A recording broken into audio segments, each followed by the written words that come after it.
Salut tout le monde, aujourd'hui nous allons faire une tier list des hand traps de Yu-Gi-Oh!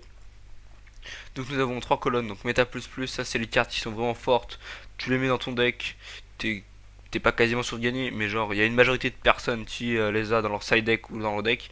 Bien, c'est des cartes justement à avoir dans son side deck, et donc qui sont toujours très intéressantes face à divers adversaires. À voir, c'est des cartes qui sont mitigées, ça dépend vraiment de la méta ou du deck adverse. À éviter, c'est des cartes qui sont généralement nulles ou hors méta. Et dehors, c'est un des cartes qui ont perdu toute leur utilité. Alors, on commence directement avec Floraison de Cendre. Donc ça, c'est une carte directement méta plus. Parce que donc elle permet facilement de contrer pas mal d'effets. Donc l'adversaire ne peut pas ajouter de cartes avec son main deck, etc. et tout. C'est vraiment très fort, ça contre vraiment plein de decks. Et donc ça peut contrer autant bien des magies que des monstres. C'est pour ça que elle est aussi haute dans le classement. Ensuite, nous continuons avec Ghost Bell. Donc cette carte, c'est un peu comme la précédente. Sauf que c'est avec plus le cimetière. Donc cette carte, elle est un peu moins forte. Donc je vais la mettre dans bien. Donc la prochaine carte, c'est Fille Fantôme. Alors Fille Fantôme, donc c'est chaque fois que ton adversaire invoque spécialement des monstres à effet. Il me semble que c'est durant la main phase. Tu gagnes des LP égaux à l'attaque du monstre. Et il me semble que si t'as pas gagné de LP par cet effet, tes LP sont divisés par 2. Donc vraiment non. C'est pas ce qui domine la méta du tout ça. Ensuite nous avons Fantôme du défunt. Donc je suis assez mitigé. Donc ça met des dégâts, ça annule des effets. Je pense que ça va, mais il y a mieux, donc je vais le mettre dans à éviter. Ensuite, nous avons Faucheur Fantôme. Donc en gros, tu révèles une carte dans ton extra deck. Donc tu peux regarder son extra deck. Et tu bannes toutes les cartes de son extra deck du même nom que la carte révélée. Donc pourquoi pas, mais le problème, si jamais tu veux vraiment counter un deck précisément, il va falloir que tu mettes toutes les cartes méta, donc du style Malice, Kashtira et tout machin. Donc ça peut être utile, mais le problème c'est que tu détruis ton propre deck. Donc c'est-à-dire que t'as pas vraiment de stratégie, t'es obligé de mettre trop de cartes dans ton extra deck, déjà que c'est limité à 15 places. Non, je vais le mettre dans à éviter. Alors ensuite nous avons l'ogre. Donc cette carte, franchement, elle est pas mal. Donc en plus d'annuler l'effet, elle détruit la carte. Donc je pense que cette carte elle est vraiment pas mal. Je vais même placer devant Ghost Bell. Voilà. Droll. Alors donc Droll, c'est une carte qui est assez puissante dans la méta actuelle. Donc en gros, tu envoies cette carte depuis ta main au cimetière. Et le reste du tour, les cartes, tu peux pas les ajouter depuis le main deck de chaque joueur à la main. Donc ce qui compte quand même beaucoup d'effets. Je vais le mettre en dessous de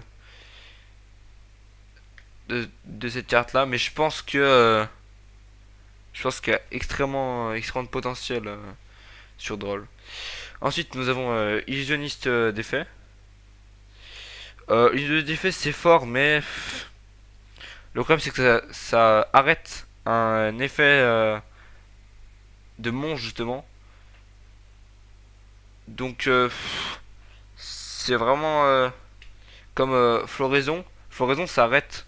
Ça peut arrêter des magies par exemple qui ramènent des cartes machin et tout. Et bah elle ça arrête que le monstre. Donc c'est beaucoup moins puissant que Floraison. Donc je pense que je vais la mettre vraiment dans avoir je pense. Ensuite Nibiru. Nibiru le classique. Alors Nibiru c'est fort. Donc ça fusionne tous les monstres de l'adversaire en un monstre en additionnant son attaque et sa défense. Et ça fait apparaître. Donc c'est un jeton. Et vous, donc vous invoquez cette carte. C'est fort. Seul problème, faut la mettre au bon moment, quoi. Par exemple, moi je pense à Malice notamment. Si vous la mettez, mais qu'il reste 2-3 cartes Malice dans la main de votre adversaire, euh, ça peut très vite refaire un combo par-dessus et donc la carte bah, servira finalement à rien. Donc c'est fort, il faut savoir la placer, donc je la placerai dans bien, mais tout devant.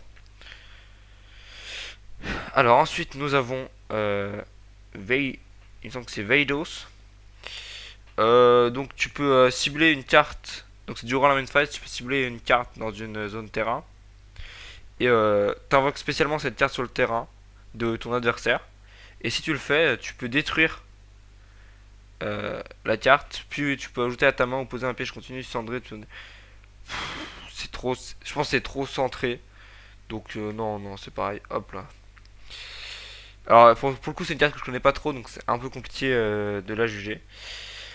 Mais là, on va tomber sur un truc que je connais déjà mieux, donc qui est Corbeau DD. Donc là, c'est très facile, c'est un effet rapide.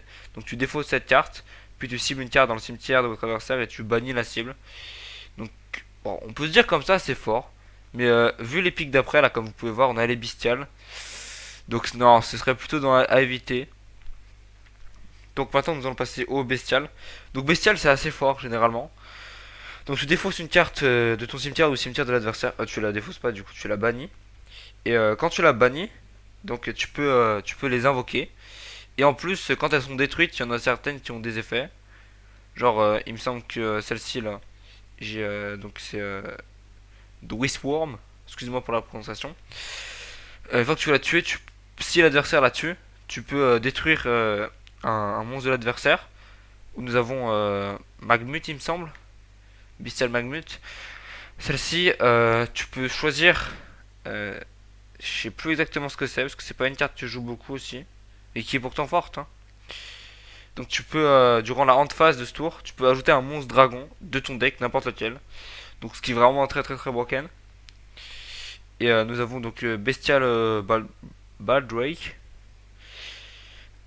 Donc tu peux, si votre adversaire invoque spécialement un ou plusieurs monstres rituels, fusion, synchro, blablabla, tu peux sacrifier un autre monstre lumière ou ténèbres.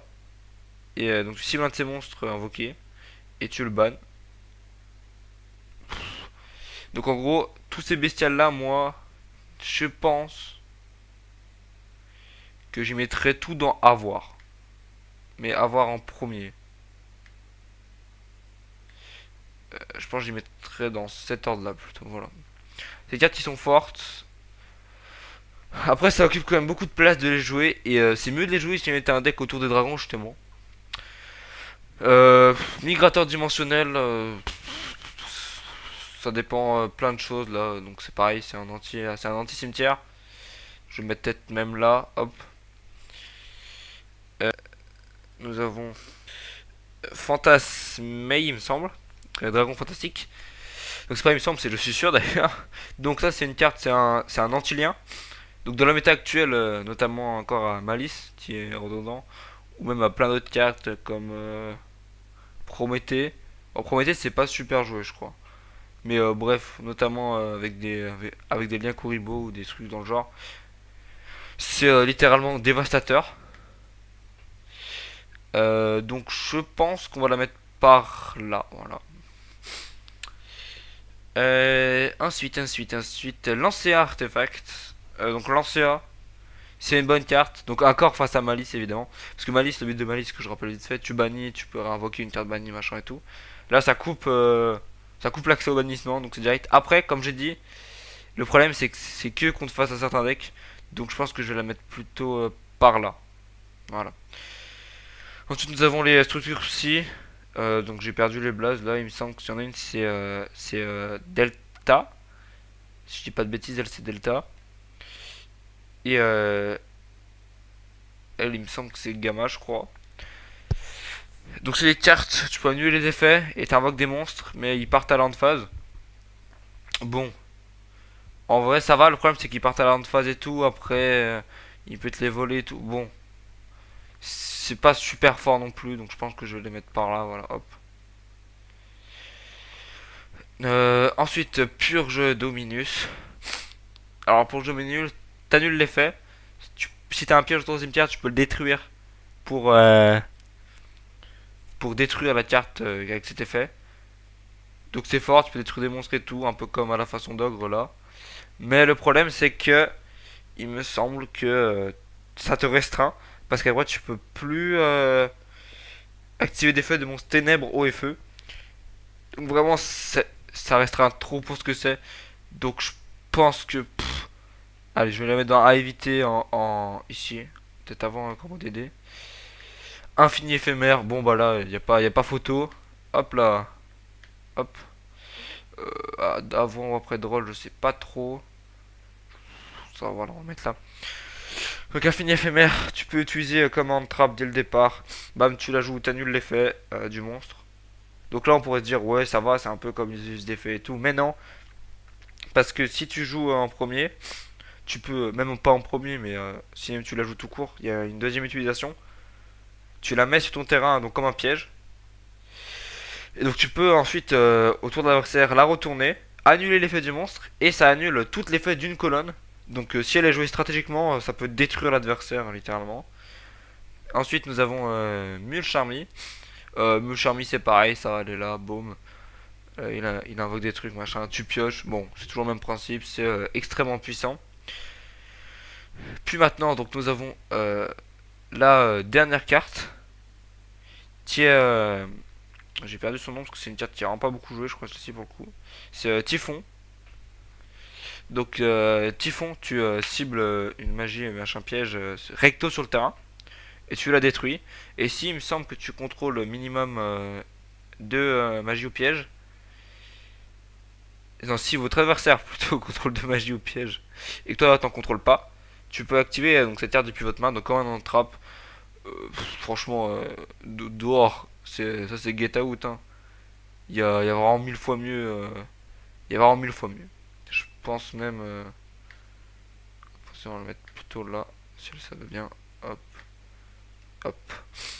Donc voilà le résultat de la checklist de, des entrappes qui sont connues, parce que je crois que j'en ai oublié aucun. Donc si ça vous a plu, n'hésitez pas à vous abonner et surtout à me donner des retours et pourquoi pas de nouveaux concepts dans les commentaires. Merci d'avoir